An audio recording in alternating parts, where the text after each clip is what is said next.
अस्सलामु अलैकुम वरहमतुल्लाहि वबरकातुहू। अल्हम्दुलिल्लाह वस्सलातु वस्सलामु अला रसूलिल्लाह अम्मा बाद। मेरे प्रिय साथियों और तमाम दीनी और इस्लामी भाइयों, उपवास के इस तीसरे पाठ में आज हम ये जानेंगे कि हमारा व्रत किन चीज़ों से भंग हो जाता है, हमारा रोज़ा कैसे टूट जाता है। इसमें सर्वप्रथम रमज़ान के महीने में कोई आदमी रोज़ा से है और दिन में जानबूझकर कुछ खाने लगा, कुछ पीने लगा, तो उसका रोज़ा टूट जाता है। लेकिन अगर कोई भूल कर खाया तो उसका रोज़ा नहीं टूटेगा। अल्लाह के रसूल सल्लल्लाहु अलैहि वसल्लम ने फरमाया, मन नसिया व हुवा साइमुन फअकल औ शरिब फलयुतिम सौमहु फइन्नमा अतअमहु अल्लाहु व सक़ाह। अर्थात जो भी व्यक्ति रोज़े से था और भूल कर उसने कुछ खा लिया, कुछ पी लिया, तो वो अपने रोज़े को पूर्ण करे, मुकम्मल करे, क्योंकि उसे अल्लाह ने खिलाया, उसे अल्लाह ने पिलाया है। भाई वो भूला तो अल्लाह की मर्ज़ी से, इसी वजह से उसका रोज़ा प्रभावित नहीं होगा, वो अपने रोज़े को पूर्ण करेगा। हाँ, आदमी कुछ खा रहा था और फ़ौरन उसको याद आ गया तो फ़ौरन छोड़ के कुल्ली वगैरह करके जो है फ़ौरन छोड़ दे उसको, ये नहीं कि खाता रहे। और किसी दूसरे ने देख लिया तो बता दे कि भाई आप रोज़े से हैं, ऐसा मत कीजिए, ठीक है।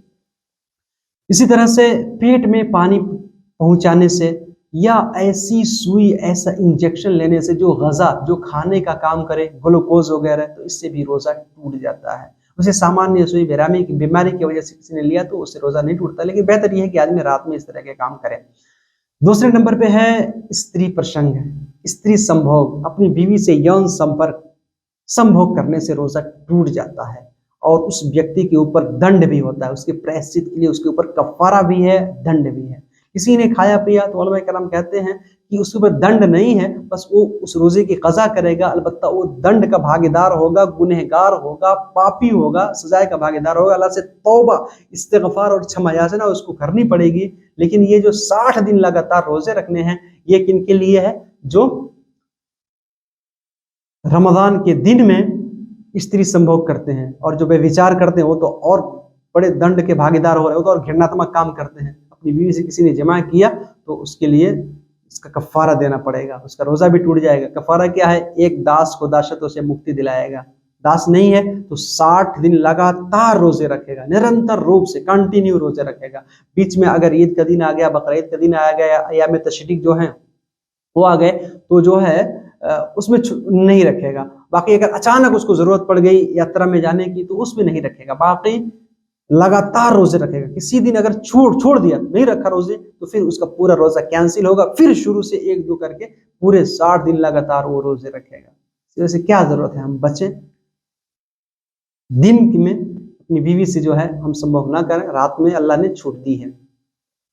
तो मेरे भाई, इससे भी इंसान का रोज़ा टूट जाता है। और तीसरे नंबर पे जो है मनी के निकालने से, किसी भी तरीके से इंसान ने हस्तमैथुन तो नाजायज़ है, कोई आदमी अपने मनी, अपने वीर्य को निकाला तो उसका भी रोज़ा टूट जाएगा। उसके ऊपर जो है क़ज़ा वाजिब है, कफ़ारा नहीं, लेकिन वो भी दंड का भागीदार होगा, उसको भी क्षमा याचना करना पड़ेगा।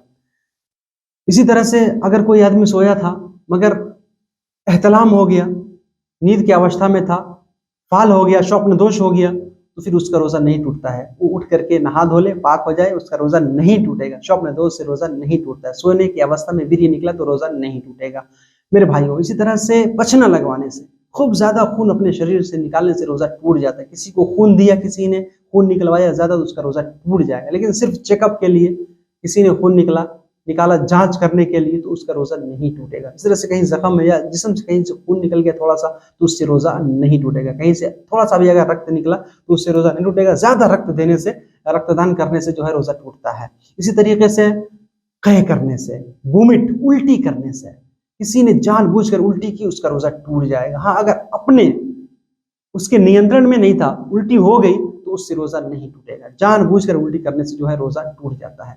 इस तरह से ये सारी बातें जो मैंने बताई, अगर आदमी जानबूझकर ये किया है तब उसका रोज़ा टूटेगा। अगर किसी ने भूले से किया, मिसाल के तौर पे फजर उदय हो गया था, उसको पता नहीं है और वो खा रहा है, पी रहा है, फिर बाद में पता चला उसको फजर उदय हो गया है, क्योंकि वो भूल के कर रहा था, तो क्या है, उसको छोड़ दे और अपने रोज़े को पूरा करे। क्योंकि उसने अनजान में किया है, अल्लाह ताला उसके रोज़े को जो है कबूल करेगा, उसको स्वीकार कर लेगा, इसमें कोई मुश्किल नहीं है। इस तरह से अगर किसी को बाध्य बनाया गया हो, मजबूर किया गया हो रोज़ा तोड़ने पर, तो फिर बाध्य होने की अवस्था में, मजबूरी की अवस्था में उसका रोज़ा नहीं टूटेगा, वो भी अपने रोज़े को पूरा करेगा, अल्लाह ताला उसके रोज़े को जो है स्वीकार कर लेगा। तो और भी बातें होती हैं, जो ये चुरोट, खैनी वगैरह, सिगरेट वगैरह पीते, ये तो वैसे ही घृणात्मक चीज़ें हैं, अपवित्र हैं, इनसे भी रोज़ा टूट जाता है। इंसान इन तमाम चीज़ों से बचने की कोशिश करे दिन के अवस्था में, और रोज़े को पूर्ण रूप से सही तरीके से अल्लाह के लिए रखने की कोशिश करे, खूब इसमें अल्लाह की इबादत करे। एक बात और है जिससे रोज़ा टूट जाता है, वो महिलाओं के लिए, वो क्या है कि उनका मासिक रक्तस्राव शुरू हो जाए, महीनेवारी का रक्त जो है उनका निकलने लगे। दिन में रोज़े की अवस्था में थी, किसी महिला ने अब मासिक का रक्त देख लिया, मासिक का खून देख लिया, तो फिर उसका रोज़ा उसी वक़्त टूट जाएगा, अपने रोज़े को तोड़ देगी। और जितने दिनों तक वो महीनेवारी में रहेगी, हैज़ में रहेगी, तो उतने दिनों तक वो रोज़ा नहीं रखेगी। फिर रमज़ान का महीना ख़त्म होने के बाद वो उतने रोज़ों की क़ज़ा करेगी। मेरे भाइयों, संक्षिप्त में हमने रमज़ान रोज़े किन चीज़ों से टूट जाते हैं, कोई बात अगर हमको नहीं मालूम है तो अपने उलमा से हम पूछें और सही तरीके से इस्लाम के रूल्स, इस्लाम के नियमों पर अमल करने की कोशिश करें। अल्लाह ताला हम सबको हर नेक और सत्कर्म की शक्ति, क्षमता और तौफ़ीक़ दे। आमीन। वस्सलामु अलैकुम व रहमतुल्लाहि व बरकातहू।